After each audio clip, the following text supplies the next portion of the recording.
suis assez surpris de voir des arguments aussi faibles que ceux que j'entends chez Christine Angot et chez Michel Onfray dans les débats que j'ai assistés récemment.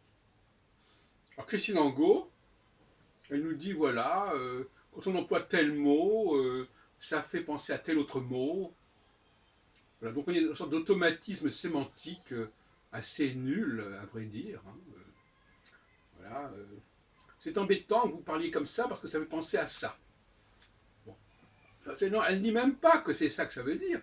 Elle dit simplement que ça fait penser à ça.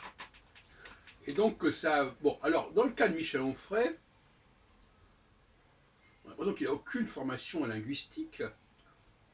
Quand je dis je me suis fait baiser, par exemple, il t'a baisé, est-ce qu'il y a une connotation sexuelle? Est-ce que le doigt d'honneur aujourd'hui a nécessairement une connotation sexuelle? Alors, peut-être qu'à l'origine, évidemment, étymologiquement, à l'origine, il y a une connotation sexuelle. Il faut peut-être remonter dans certains cas à plusieurs siècles en arrière.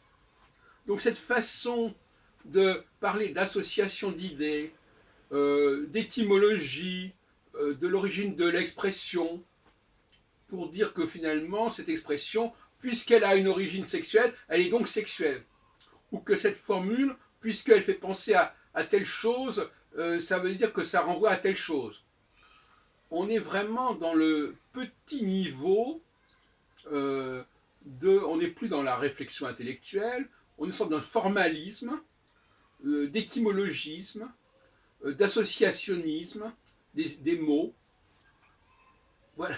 Voilà. Alors, si vous voulez, ça fait penser à des gens qui ne sont pas capables de s'exprimer par eux-mêmes et qui se contentent de faire des constats ponctuels et factuels. Ah oui, étymologiquement, oui, ça veut dire ça. Étymologiquement, le doigt d'honneur veut dire, effectivement, renvoie à la sexualité. C'est complètement ridicule. Je suis même sûr que le garçon qui a fait ce doigt d'honneur, sur la photo de Saint-Martin, il n'a même pas de considération sexuelle. De même que quand les filles disent aujourd'hui « je m'en bats les couilles », c'est une expression figurée. Alors, le propre et le figuré, ça existe. Alors que le philosophe Onfray ne comprenne pas la différence entre ce qui est propre et ce qui est figuré, c'est quand même embêtant. Que Madame Angot ne comprenne pas que lorsque l'on s'exprime, ce qui est important, c'est que les gens comprennent ce qu'on dit et non pas que tel mot renvoie ou fasse penser à ceci ou cela, parce que c'est gênant. Dans les deux cas, ces gens-là sont gênés. Onfray est gêné parce qu'il y a une étymologie sexuelle à une expression qui n'est plus du tout. Et Madame Angot est gênée parce que telle expression utilisée fait penser à ceci ou cela qui n'est pas du tout dans le texte. Donc on est dans une sorte de décontextualisation totale chez des gens qui par ailleurs veulent contextualiser. Alors là c'est complètement contradictoire. Et par conséquent, en tant que linguiste, je trouve ça assez pathétique.